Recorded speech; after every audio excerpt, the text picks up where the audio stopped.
Vamos ahora a ver el tercer consejo evangélico de los tres, que es el más importante, el voto de obediencia, el consejo de la obediencia.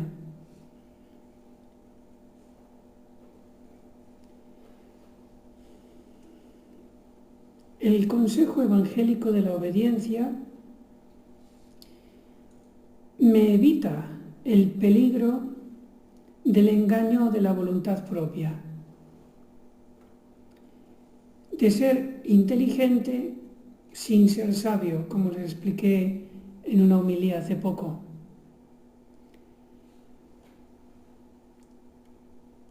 ¿Qué es lo esencial del voto o del consejo evangélico de la obediencia, en concreto el voto? Es la obediencia material al superior.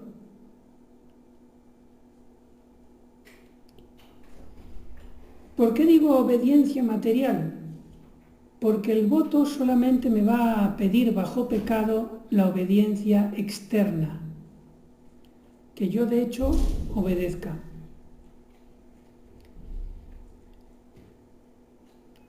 San Ignacio de Loyola, que no es doctor de la Iglesia, pero podríamos decir que es doctor precisamente en esta virtud, en el tema de la obediencia y del gobierno, y la Compañía de Jesús se destacó precisamente en esa virtud.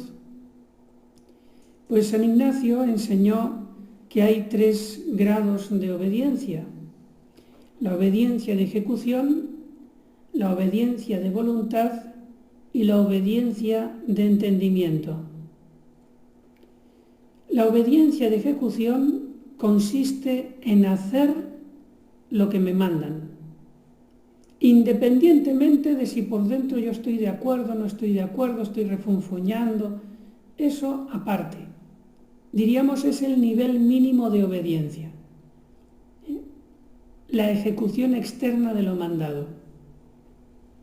Y esto es lo que está bajo el voto. Es decir, una hermana que le mandan, hermana, toque la campana, y ella por dentro, es que siempre me toca a mí, esto es injusto, ya siempre parece que los otros no tienen nada que hacer, y va un poquillo ahí refunfuñando, pero va y exteriormente toca la campana. Entonces de suyo no ha cometido ningún pecado contra el voto. Otra cosa es que haya tenido algún pecado de falta de caridad por los pensamientos malos que haya tenido, pero en cuanto al voto no ha faltado, aunque le haya faltado más virtud de la obediencia. Pero si una hermana, por ejemplo, le mandan, hermana, vaya usted a tocar la campana, y ella no dice nada, pero después dice, bueno, pues si no la toco yo, la tocará otra, que tengo cosas que hacer. Entonces ahí cometió un pecado venial contra el voto, contra el voto de obediencia. Porque cualquier orden del superior aquí y ahora, para la hermana que tiene voto de obediencia, es bajo pecado venial. Entonces, el voto se refiere a las órdenes que da el superior aquí y ahora. Hay muchas órdenes religiosas y yo he preguntado también cuando he dado clases a algún convento carmelita y me han dicho que sí, que las reglas no obligan a pecado. Entonces, si una hermana, diríamos, por juicio propio, un día no cumple una regla, por ejemplo, vamos a suponer que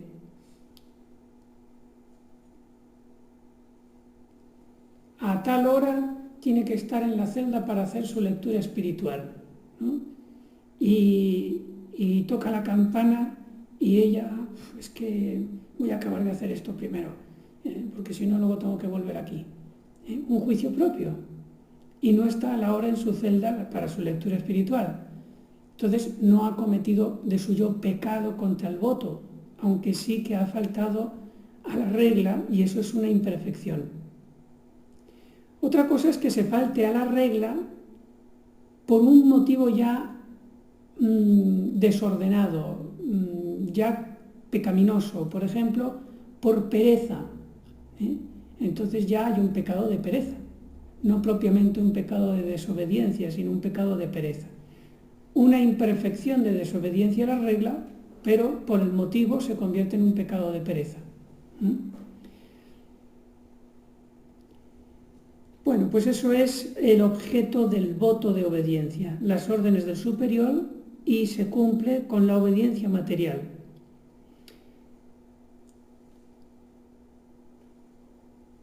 Ahora vamos a ver la virtud de la obediencia, hasta dónde llega, lo heroico de la obediencia. Hemos visto en los otros consejos evangélicos lo esencial y lo heroico, en la pobreza, lo esencial y lo heroico, en la castidad. Pues ahora vamos a ver lo esencial que ya hemos visto en el voto de obediencia y vamos a ver lo heroico en la virtud de la obediencia.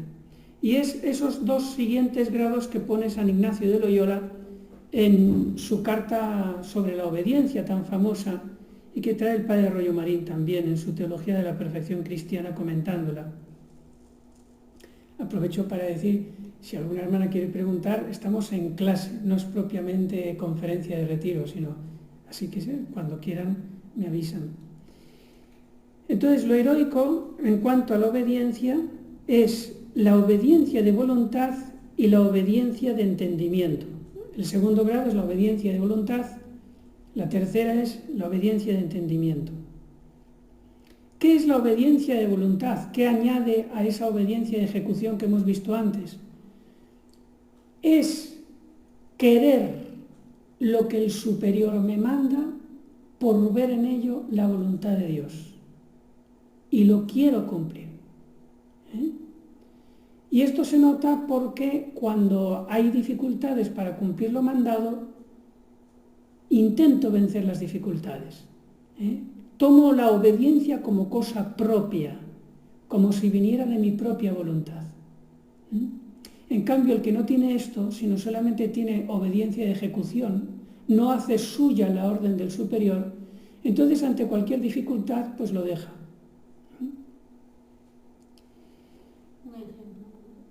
Sí, de obediencia de voluntad. Vamos a poner un ejemplo de obediencia de pura ejecución y el mismo ejemplo cuando ya es obediencia de voluntad. Dice la priora a una hermana: hermana, vaya a sacar, nunca me acuerdo del nombre de esas cosas, los glindeos, ¿o qué era eso? Gladiolos. Hermana, vaya a sacar los gladiolos de la huerta ahora. Entonces va la hermana con cierta indiferencia, sin pensar en sobrenaturalizar la orden ni nada. No es que se rebele, pero obedece como un obrero. Va allí y saca los gladiolos, ¿no? Y imagínense que la misma hermana otro día le dice a la priora: vaya otra vez esta hora a sacar los gladiolos. Entonces la hermana ha hecho mejor la oración, está más fervorosa y dice: Señor, voluntad de Dios, lo hago por ti. Y entonces va y saca los gladiolos, pero con una obediencia ya sobrenaturalizada. Entonces ya añade a la ejecución externa una pureza de intención que antes no tenía. Antes obedeció como un soldado, como un obrero, y ahora obedeció como una religiosa. Es decir, ya con fervor interior. Señor, voluntad de Dios. Expresamente ha pensado que eso es voluntad de Dios porque se lo dice la priora. Sí. Padre, perdón. Y si obedezco, tengo eso de que es voluntad de Dios, pero no sé, algo que falta, creo que ese fervor, esa certeza, yo qué sé.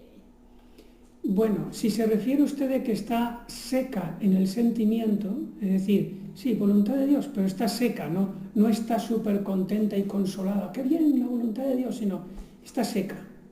Pero yo sé que esto es voluntad de Dios y lo hago. Pues hermana, ha sido una obediencia muy perfecta, aunque no sienta nada, porque el sentimiento aquí es lo que menos cuenta. Es más, cuando se hacen las cosas en sequedad, si se hacen con sobrenaturalidad, aunque sea en sequedad, sin sentimiento, vale más que cuando se hace con consuelo, porque se hace con más cruz. Y entonces, ante la dificultad, esto es algo psicológico, ante la dificultad, mi voluntad tiene que esforzarse más. Y por lo tanto, al haber más voluntad al hacer eso que me cuesta, porque no tengo el sentimiento, entonces tiene más mérito. A veces confundimos la sobrenaturalidad con el sentimiento.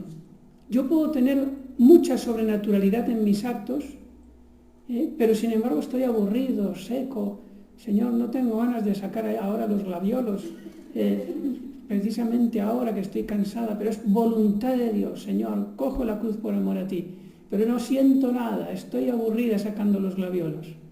Ningún sentimiento, ningún consuelo, pero lo hago porque sé que es voluntad de Dios. Esa obediencia vale oro puro, más que si yo estuviera ahí toda llena de consuelos, voluntad de Dios, y fuera allí como en andas, como llevada por los ángeles. ¿Saben por qué? Muy sencillo, se lo acabo de decir antes, porque cuando yo hago algo que me cuesta, mi voluntad tiene que hacer actos más poderosos, diríamos, más intensos, esa es la palabra, tiene que hacer actos más intensos para superar esa dificultad, por ejemplo, la falta de sentimiento. Y por lo tanto, al hacer actos más intensos con mi voluntad, crece el mérito delante de Dios. Y sin embargo yo pienso que soy una miserable porque no siento nada, porque estoy aburrida. Y el Señor está sacando oro ahí de esa acción para salvar almas.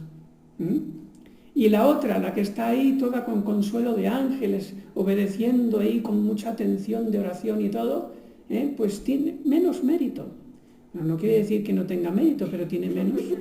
¿Por qué? Porque ese sentimiento, diríamos, no le reta a su voluntad para hacer más esfuerzo y crecer el acto intenso de voluntad. Por eso los sentimientos son en cierto sentido un poquito engañosos. Nos hacen creer que vamos bien y a lo mejor no es tanto. Y cuando faltan nos hacen creer que vamos mal y es todo lo contrario.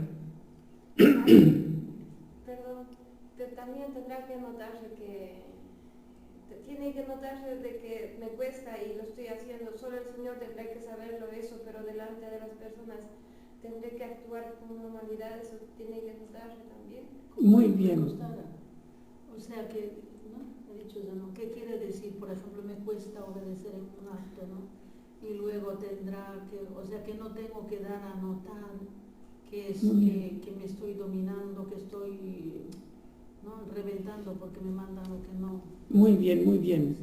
Es que la psicología y la vida de virtud están muy, muy conexionadas. Bien, vamos a suponer que a una hermana le cuesta hacer una orden. Le cuesta. Y la priora le dice, haz esto. Entonces la hermana dice, voluntad de Dios, porque tiene el hábito de ver la voluntad de Dios en la priora. Pero le cuesta. Entonces, esa hermana inmediatamente va a hacer lo mandado y no pronuncia ni una sola palabra en contra de la obediencia a la priora. Es decir, no dice, ay, madre, pero es que esto, que no sé qué, a otra vez. No dice nada, sino que inmediatamente recibe la orden y se va a sacar los glaviolos. No dice nada, pero se le ha notado en la cara. ¿Qué les digo yo ante eso? Miren, hermanas, si ya es difícil controlar la lengua, dice el apóstol Santiago, si ya eso es difícil, imagínense controlar la cara. Muchísimo más difícil. Por eso no hay que hacer mucho caso de que la hermana tenga una reacción primo-primi, como dicen los teólogos moralistas. Hermana, los glaviolos. Y los primeros segundos se le ve con una cara así. Y va. Eso es compatible con un acto de virtud muy intenso. ¿Por qué? Porque ha podido reprimir la lengua, la palabra, lo ha podido reprimir. Pero se le escapó una ceja. Tampoco se puede señalar a la hermana y decir, ha puesto mala cara. es defectuosa, no sé cuánto. No. Puede ser que ahí esté haciendo un acto de virtud. Ya estoy entrando. Puede ser que ahí esté haciendo un acto de virtud hermosísimo delante de Dios.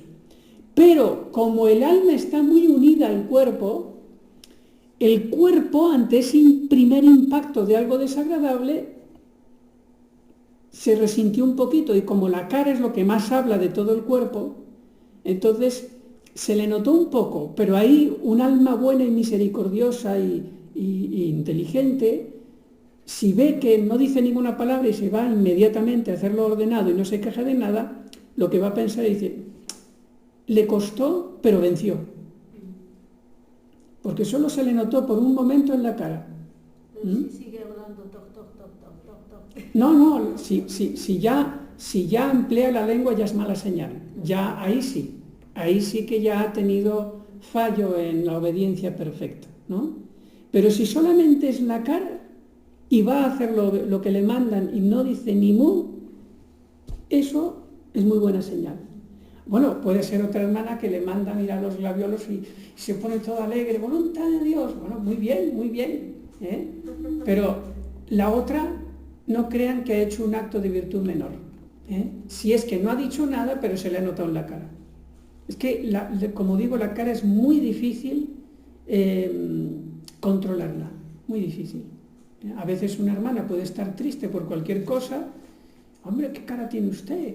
Venga, cambie de cara, eso no está bien. Hay cosas que están fuera de la obediencia, porque uno no puede, ¿no? ¿Cómo voy a cambiar la cara, no? Haré todo lo que usted me mande, madre, pero no sé cómo va. Porque ya saben que cuando uno está triste, si intenta sonreír, le sale una mueca. O sea, no es una sonrisa. Entonces hay que corregir a una hermana porque tiene mala cara, a mí me parece que ya es demasiado, ¿no? Entonces, baste con que haga lo mandado, que sea educada, que no se deje llevar en decir algo con la lengua inconveniente, y con eso, hermanas, pues se puede aplaudir todo lo que quieran, porque el que controla la lengua es perfecto, dice Santiago. Entonces ya lo de la cara dejémoselo a los místicos. Pues ¿saben por qué? Porque los místicos son los que normalmente en sus actos están controlados por los dones del Espíritu Santo que actúan a modo divino, es decir, inmediatamente. A eso sí que no se les nota ni la cara, vamos, eso ya son los santos prácticamente, ¿no? Pero los que estamos todavía en la vía ascética, de vez en cuando se nos nota un poquito, ¿no? En la lucha, ¿no? Muy bien. Padre, otra cosita que Sí. que nos aclara, la verdad. Entender la obediencia, por decir, yo digo a una hermana, vaya al obrador y haga, por decir, no es un ejemplo, vaya a hacer pues una clase de pasta que ella ya sabe, haga. Pero veo que la otra hermana necesita y le dice, ¿me puede echar una mano aquí? No, que me han dicho que haga esto. De esas personas que son un poco cuadriculadas, ¿no? Yo tengo que obedecer, ¿no? Tengo que obedecer porque a mí me han dicho que soy responsable de esto. Pero un rato le puede ayudar o no le puede ayudar, pues no, yo tengo que hacer lo que me obedecer, porque nuestra madre me ha dicho esto y tengo que hacerlo. La obediencia sí está bien, ¿no? Pero no puede ser así, ¿verdad? Bueno, ahí hay que aplicar la virtud de la prudencia, porque la virtud de la prudencia, como saben, es la que pone el medio en todas las virtudes morales, ¿no? Entonces, claro, puede ser una hermana, como dice usted, un poco rígida y que le falte algo de prudencia, no por maldad ni por egoísmo, sino porque sencillamente no capta ese medio de la prudencia, ¿no?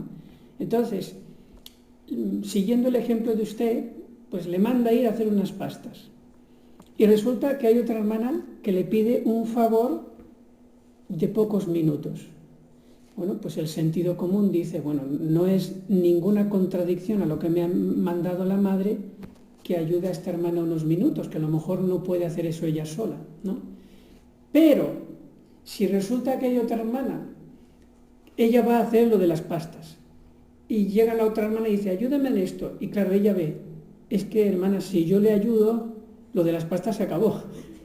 Entonces, ven, Claro, ahí ya, Depende de las circunstancias. claro, depende de las circunstancias, hay que tener ahí el sentido de la prudencia. La superiora no puede estar como Dios en todas partes, ¿no? Porque pues, lo más cómodo sería rápido un walkie-talkie de estos, madre, ¿qué hago? ¿No? Pero eso pues no es así, ¿no? No está la madre en todas partes, no tienen ustedes la gracia de tener la madre a su lado para en todo siempre hacer la voluntad de Dios. Entonces, pues eso, la prudencia. Pero hay una cosa muy bonita en la vida religiosa y es que cuando uno tiene duda, pregunta. Entonces, por ejemplo, va por las pastas. Y entonces viene otra hermana y dice, hermano, ¿me puede ayudar en esto? Son 5 minutos. Bueno, te voy a ayudar. Y va, en vez de 5 minutos fueron 10.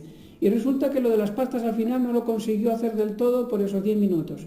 Bueno, pues entonces, muy sencillo, va esa hermana de las pastas a la madre priora y le dice, madre, he hecho esto, ¿estuvo bien? Y así, preguntando las dudas a la superiora, es como uno va formando su conciencia y va creciendo en prudencia. Claro, la hermana independentista que dice, no, ¿yo para qué voy a preguntar? Pues no va a formar su conciencia, ¿eh?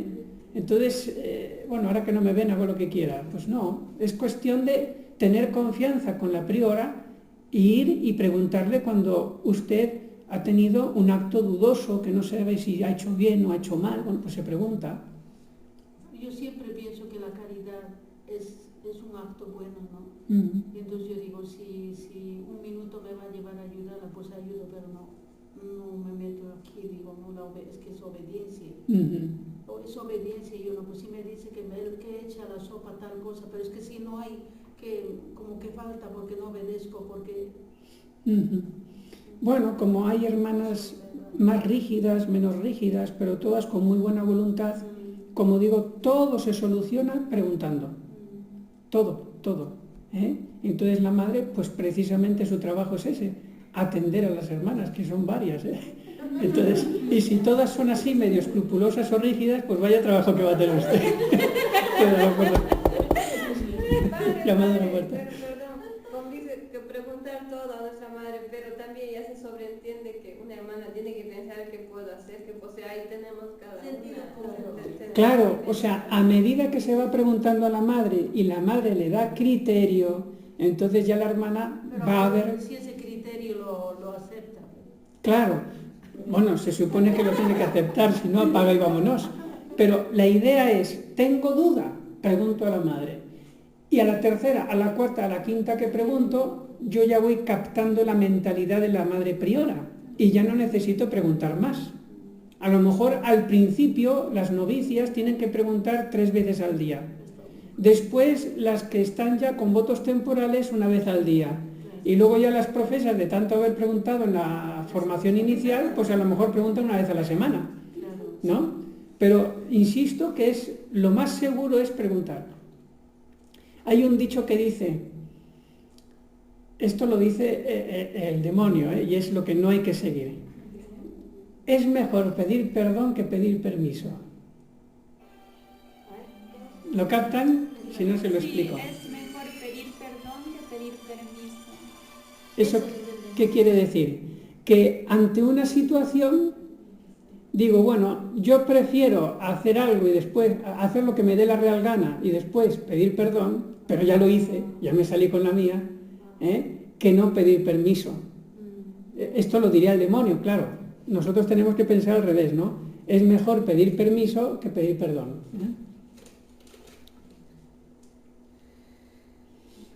Muy bien, pero es cuestión de que pase el tiempo y enseguida uno va captando cómo es la mentalidad de la superiora y hacerse a esa mentalidad y ya no hace falta preguntar tanto. Porque si no me volverán loca. Sí. Bueno, de todas maneras, el preguntar es muy buena señal, porque cuando una hermana pregunta, se arriesga a que la priora le mande tal vez lo que no le gusta, y aún así pregunta. Eso es buena señal. Eso es buena señal. Bueno, pues eso era respecto a la obediencia de voluntad, ver la voluntad del superior en lo que se manda. Y luego hay un tercer grado que dice San Ignacio que todavía es más perfecto. Porque uno puede decir, fíjense, vamos a hilar fino.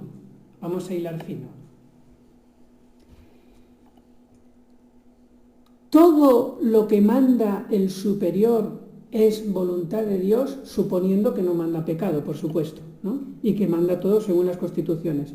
Todo lo que manda el superior es voluntad de Dios, y yo les voy a decir, sí, siempre, el 100%, sí. Pero eso no quiere decir que el superior no pueda equivocarse. Y les voy a explicar. El súbdito, obedeciendo, nunca se equivoca, nunca. Pero el superior mandando a veces sí que se puede equivocar, porque a lo mejor se puede dejar llevar en algún momento de la pasión o de la comodidad o de lo que sea. Pero aunque se lleve alguna vez del momento de la pasión o de la comodidad y mande algo que Dios no le gustó que mandara eso, el súbdito obedeciendo eso siempre obedece la voluntad de Dios. ¿Por qué? Porque hay dos maneras de ver la voluntad de Dios: la voluntad antecedente y la voluntad consecuente de Dios. Vamos a poner el ejemplo de la Madre Gonzaga. ¿Se acuerdan quién es la Madre Gonzaga? Entonces, la Madre Gonzaga, pues, a veces mandaba cosas disparatadas, ¿no? Y había algunas hermanas que las volvía tontas, ¿no? Y su gobierno, pues, era bastante defectuoso. Entonces, recuerdo una vez que se perdió el gato y la Madre Gonzaga, creo que esto está en un libro de Barrios Moneo que se llama Modelo y Mártir de la Vida Religiosa. ¿Lo conocen? Sí. Precioso, porque ahí sale lo que la Santa por Caridad no dice en la historia de un alma, porque ella se calla muchas cosas en la historia de un alma, pero luego ahí en la biografía escrita por Barrios Moneo, uno ahí ve lo que era el convento de Lisieux. Menudo convento y menudas monjas había ahí, algunas para psiquiatra, empezando por la priora. Entonces, sí. Entonces, ¿qué pasa? Que una vez se perdió el gato o algo así, y la Madre Gonzaga mandó a todo el convento buscar el gato por todos los rincones del convento. Entonces, ¿qué tenemos que pensar? Que Dios, de manera antecedente, quería que todas las hermanas dejaran todo y que se pusieran a buscar al gato, y hasta que no lo encontraran nadie iba al coro, ni a la comida, ni a nada, había que encontrar el gato. ¿Dios quería que Madre Gonzaga mandara eso? No. Entonces no coincidía con la voluntad antecedente de Dios. Pero les voy a preguntar, ¿todas las demás hermanas que obedecieron a la priora y estaban buscando el gato con todo fervor, cumplían la voluntad de Dios? Sí. La voluntad de Dios consecuente. ¿Lo han comprendido? Por eso, el que tiene autoridad tiene que pensar que él también tiene que dar cuenta a Dios de lo que manda. Porque tiene que mandar en orden al bien de la comunidad. Entonces, en ese sentido, los súbditos tienen que estar tranquilos, mande lo que mande el superior, porque siempre van a hacer la voluntad de Dios. Pero el superior tiene que tener la virtud de la prudencia, pues para que, diríamos, no sea que por falta de prudencia mande algo que tal vez a Dios no le gusta. En ese sentido. Pues ahora venimos aquí, explicaba esto porque venimos aquí a la a la obediencia de entendimiento. Es decir, la obediencia de entendimiento no es solamente pensar que es voluntad de Dios. Atención, sino que además es pensar que es la voluntad antecedente de Dios. Aunque no sea así, pero yo lo pienso. Esto es lo que más me conviene, porque lo manda la superiora. Y no me voy a meter si la superiora se equivoca o no se equivoca. No me voy a meter. La que solamente tiene obediencia de voluntad y le mandan buscar al gato, entonces puede pensar esto, mira, voluntad de Dios. Bien, eso no es pecado, está dentro del voto y todo, yo obedezco voluntad de Dios. Pero la priora me parece que va a tener que pasar un tiempo de purgatorio. Porque no está acertando con la voluntad antecedente de Dios. No está acertando, ¿no? Se está dejando llevar por el capricho, abuso de autoridad. Entonces, ahí tendría voluntad obediencia de voluntad, pero no de entendimiento. Lo más perfecto, esto es el máximo de la obediencia, es decir, la superior dice, busca el gato.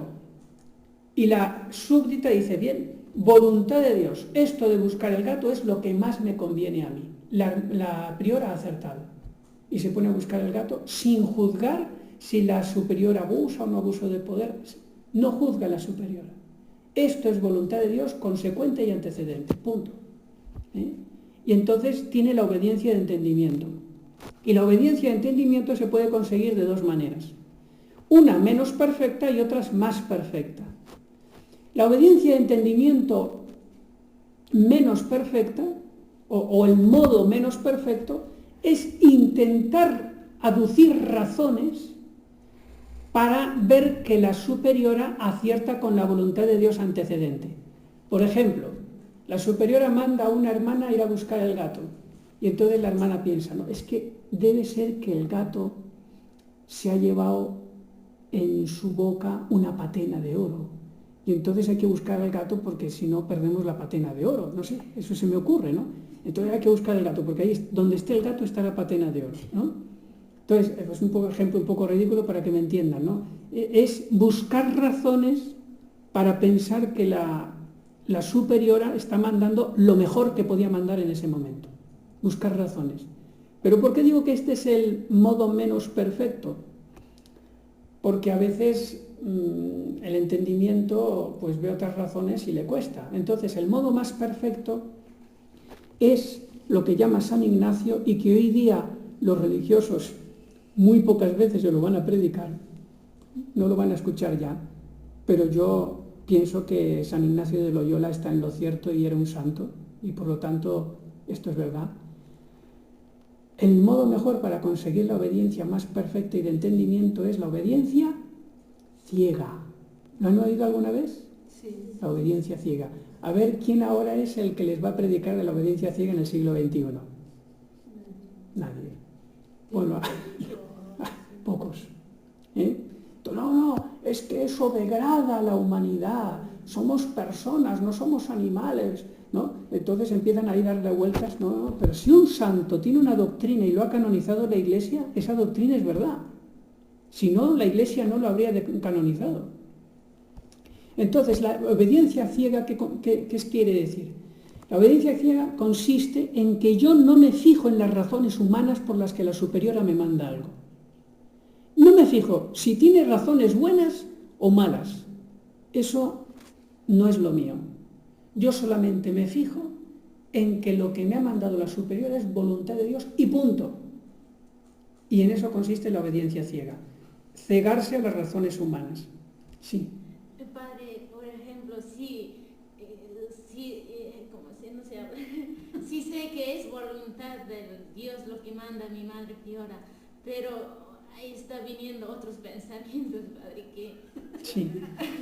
Vamos, es que le comprendo, hermana, le comprendo porque yo también vivo vida religiosa y por eso les entiendo bien y sé por dónde van las dificultades. ¿Eso quiere decir que yo ya no puedo representar nunca a la priora cuando veo una dificultad, cuando me manda algo? No, que San Ignacio habla de que se puede representar, que es una palabra muy bonita, que quiere decir, mire, por si acaso la madre priora, que no es Dios, o sea, representa a Dios, pero no es Dios, por si acaso la madre priora no ha caído en la cuenta de este detalle, y yo sí que sé ese detalle y ella no, yo le represento, madre, ¿ha caído en la cuenta de esto? Porque dos cerebros piensan mejor que uno solo. Y entonces eso se hace con respeto. Cuando se hace con respeto, se nota de que cuando la madre escucha esa representación y le parece prudente y que no habían caído en la cuenta, entonces bien, sí, verdad, hermana, tiene usted razón, entonces haga esta otra cosa. Eso es el diálogo bueno, ¿no? Pero la súbdita tiene que estar con la mentalidad de que si ante su representación La priora dice, ya, pero mejor haga lo que le he dicho antes. Entonces ya se queda tranquila y obedece lo que le dice la priora. Y ha hecho bien en representar, porque ella en su conciencia pensó que a lo mejor la superiora, como no es Dios, pues no tenía todas las informaciones posibles. Les voy a poner un ejemplo. Dice la priora, hermana, vaya usted al obrador a hacer pastas. Y entonces le dice la hermana, madre, no sé si usted se acuerda que yo estoy enferma y si toso, pues voy a repartir los microbios por todas las pastas. Y la priora dice, es verdad, pues sí, no, gracias por haberme recordado esto, porque si no, le mando ahí. Claro, no hay que entenderlo de manera rígida de estoy yo constipado, yo que sé qué microbios tendré dentro, la madre me llama a manipular alimentos y voy allá y no digo nada ni represento nada porque me lo ha mandado la superiora. No, porque la superiora se fía de sus súbditas de que ellas pueden tener alguna información que ella no tenga o que no se acuerde. O sea que el súbdito tiene la penúltima palabra. La priora ya tiene la última palabra. Eso es la representación. ¿Cómo se sabe cuando una hermana representa con rectitud de intención o cuando representa con juicio y voluntad propia? Que cuando la priora, a pesar de la representación, le dice hágalo de antes, la otra se va y obedece de mala gana, se le nota. Entonces ahí se ve que la representación había escondida voluntad propia. En cambio, cuando uno representa, la madre le dice no, pero aún así haga usted lo que yo le digo.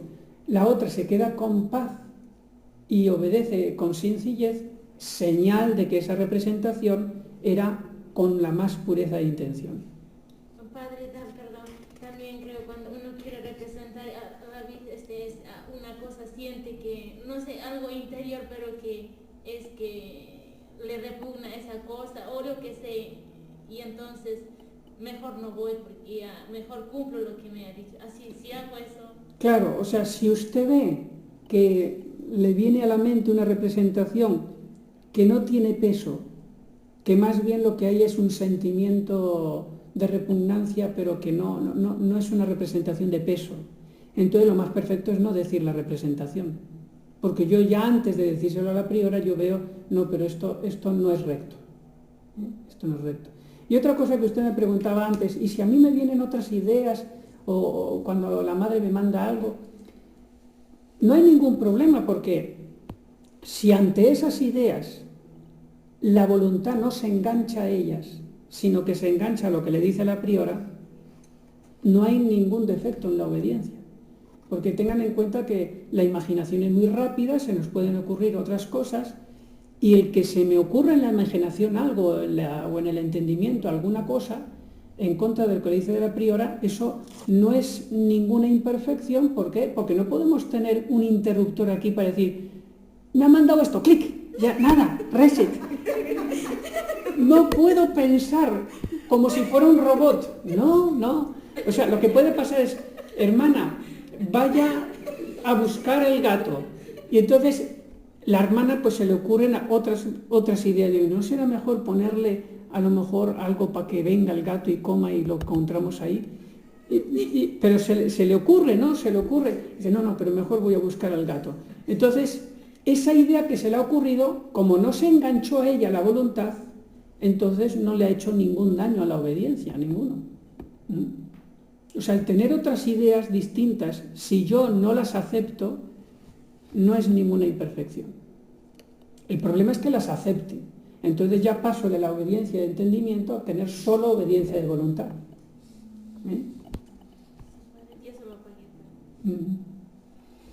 Bueno, es que en esto hay que hilar fino, digo, de la obediencia, porque es la virtud, diríamos, que más se ejercita en la vida religiosa, es el voto más importante. Dice Santa Teresa que la obediencia es el medio mejor para alcanzar la santidad. Y es en cosas pequeñitas, ¿no? Porque aquí grandes cosas Pues sí, Esas chiquitas son las que más cuestan. claro, claro, porque tanta cosa pequeñita pues también cuesta, sí, sí. Puede ser un heroísmo.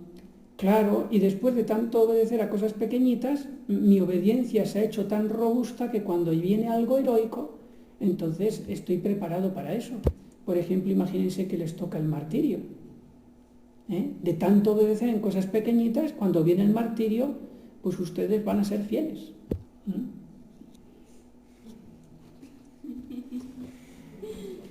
Otro día hablaremos del martirio, que es un tema muy bonito. Sí, a mí me da mucho miedo. Porque ya vivo a la vida de martirio en la comunidad.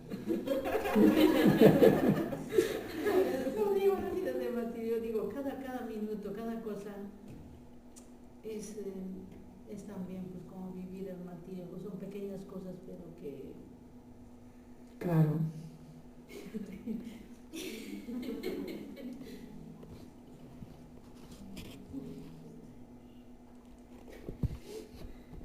Bueno, pues como dije antes, lo que está dentro de los votos es lo que manda la superior aquí y ahora. Vamos a poner un ejemplo. Imagínense que una superiora dice, esta puerta del convento, esta puerta X, tiene que estar siempre cerrada. Entonces, en el momento en que lo manda, pues hay que obedecer. Pero, claro, esa orden se queda días, meses, incluso puede quedar años. Entonces, ese tipo de órdenes que no son aquí y ahora, hay que cumplirlas. Pero ya no son bajo pecado, sino que son un suplemento a las reglas que no obligan bajo pecado. O sea, hay que obedecerlas. Sería imperfección no obedecerlas. Pero ya no tiene ese rango de bajo pecado. Porque una norma que está sucesiva en el tiempo, que es de menos rango que las constituciones y que las reglas, no puede obligar a pecado mientras que las reglas no lo obligan, ¿no? Eso quería concretarlo, ¿no? ¿Cuándo se comete pecado mortal por romper el voto de obediencia? Esto no lo dije respecto al voto de pobreza y de castidad, lo digo ahora. ¿Cuándo se comete pecado mortal por romper el voto de pobreza? Pues es cuando uno voluntariamente hace un tal destrozo en la comunidad o hace un robo tan fuerte para quedárselo o para dárselo a otra persona, un robo a la comunidad, o se queda algún donativo muy fuerte y lo esconde o se lo da a otra persona o a su papá, lo que sea, sin saberlo la superiora. Pero tiene que ser una cantidad muy grande. Ya le digo, no sabría decir exactamente, pero para que se hagan una idea, pues tendría que ser del valor de más de 2.000 euros. O sea, una cosa... Y además que lo haga a propósito y fríamente. No quiere decir que yo ahora, imagínese una hermana, coge el tractor y sin querer, pues coge una piedra, el tractor se le voltea roto totalmente. Pues no ha cometido ningún pecado porque ha sido una cosa sin querer, ¿no? Tiene que ser una cosa fría, ¿no? Que viene alguien aquí al torno y dice, mira, 10.000 euros les doy a la comunidad. Y ella dice, y no dice nada. Que sea pecado mortal, claro. O sea que en cuestión de pobreza, como digo, difícilmente se comete pecado mortal en la vida religiosa por el voto. Pecado venial se pueden cometer muchísimos, ¿no? Por ejemplo, un día voy a la despensa, tengo hambre, me cojo uno de esos pastelillos que hacen tan ricos y sin permiso de la superiora, pecado venial. ¿Por qué? Porque estoy tomando algo de la comunidad sin permiso como si fuera mío. Es pecado venial. Así de sencillo, comerse un pastelillo de esos a escondidas. No tanto por la gula, no sería pecado de gula comerse un pastel entre comidas, porque entonces ustedes estarían provocando un montón de pecados de gula. No sería por pecado de gula, sería por falta del voto de pobreza. Aparte que también sería contra la virtud de la obediencia. Pero padre, pero si se les dice, por ejemplo, ya estamos hasta las 2, digo, ay, pobrecitas, son jóvenes y están moviéndose mucho en el obrador. Cojan una pastita y prueben. Eso no es porque no es porque sí les estoy diciendo. Claro, porque usted les está dando permiso. Claro, pero alguna puede decir no, porque voy a gularme, dicen. No, pues está bien que pregunten, claro. O sea, no es pecado de gula el tomarse una pastita entre comidas. Claro, No es pecado de gula. Lo que pasa es que en el caso de ustedes sería pecado contra el voto de pobreza por no tener el permiso de una priora muy comprensiva que quiere que estén ustedes pues fuertes de salud después de mucho trabajo y bueno, tómense algo, ¿no? Entonces ya está, ya se puede tomar. Padre, aunque sea un viernes, que es ayuno, por ejemplo, algunos podemos decir, yo qué sé, Bueno, es ayuno, pero no estaban dando. bueno, de suyo, como los viernes no son ayuno eclesiástico, sino que es un ayuno de la regla, ¿no? En ese sentido la priora puede hacer excepciones, entonces no sería ningún pecado. Otra cosa distinta es que sea el Viernes Santo, ojo, Ese día no hay. ese día. Porque hay que tener en cuenta que por encima de las normas de las reglas carmelitanas y por encima de la autoridad de la superiora están los mandamientos de Dios y de la Iglesia, por encima de... Entonces, claro, ahí ya es otra cosa, ¿no? Yo me acuerdo, padre, nosotras, yo he tenido a la Madre Pilar, una santa, no sé si sabe algo de ella, que fue de Palencia a Cusco, de Cusco, fundó en Abancay otro convento, y era muy buena, una santa, murió en olor de santidad. Entonces yo era postulante, éramos 14 postulantes y trabajábamos, nos hacían trabajar bien, esto hay que hacer y lo otro y lo otro. Y después decía, media mañana subía y nos decía, aquí he traído vino de misa con un poco de galletita, venga, siéntese todas y a tomar. Mira. O sea que eso también es vida de familia, ¿no? Claro, claro. A mí me gustaba esos detalles que tenía ella. Ven. Nosotros no pensábamos si era ayuno, si no era ayuno, te lo daba la madre y eso. Claro, sí. Obediencia ciega era. Claro, ahí sí es muy fácil, ahí es facilísimo. Viva la superiora.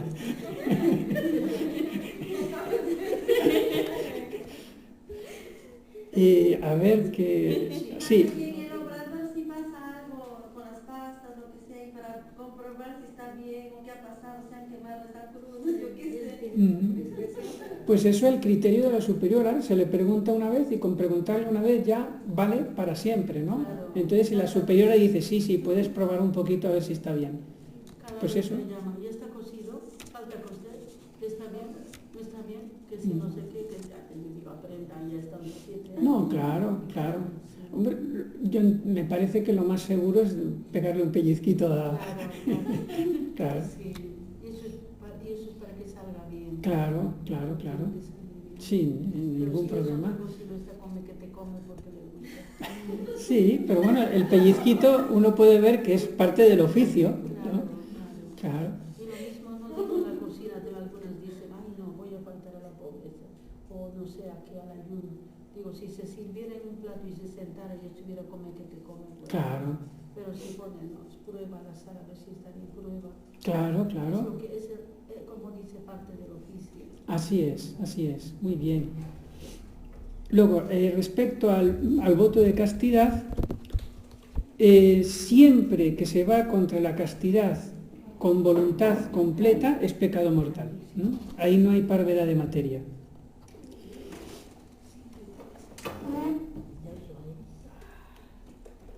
Y respecto a la obediencia, ¿cuándo sería bajo pecado mortal? Hay dos maneras de cometer pecado mortal contra el voto de obediencia. La primera manera es cometer una desobediencia que, sabiéndolo yo, va a provocar un daño grande a la comunidad. Por ejemplo, no dé usted la llave de la capilla a nadie, no se fíe de nadie. Y viene un desconocido un desconocido, ni siquiera el sacerdote, un desconocido, y dice, ay, ¿podría yo entrar en el templo ahora si me da la llave para adorar al Santísimo? Y dice, ay, este hombre me parece bien, pero tú caes en la cuenta de que puede ser un ladrón, no lo conoces. Pero le voy a dar la llave porque yo creo que se me ha entrado en el corazón que es bueno. Y va y le da la llave y pone en peligro a toda la comunidad. Eso podría ser pecado grave.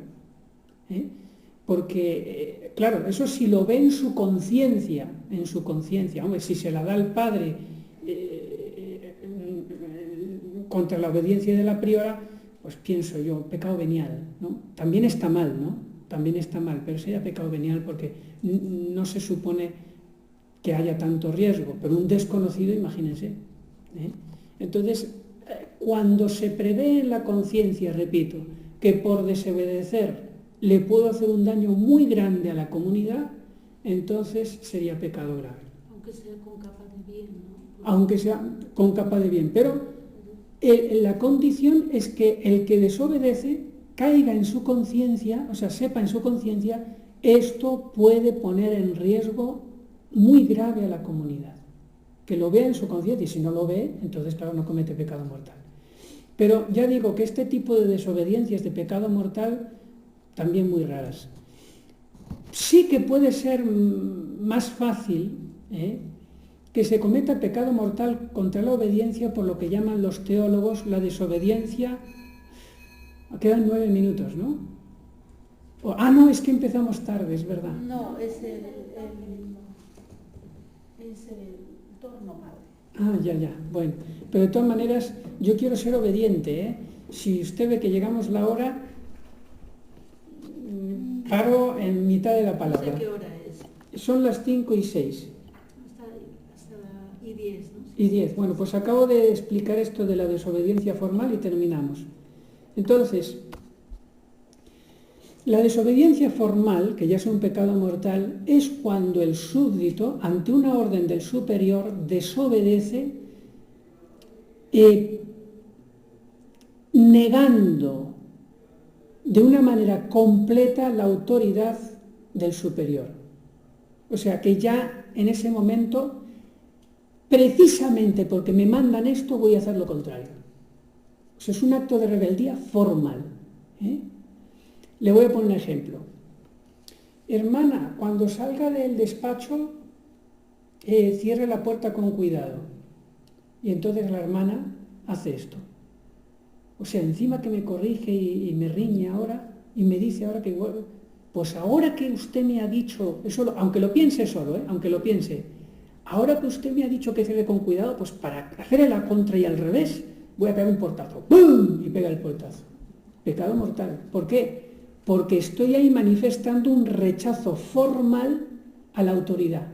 O sea, estoy prácticamente en ese momento negando todo el voto. ¿Captan? Se entiende, ¿no? Porque tampoco yo quiero que después de estas clases vengan los escrúpulos.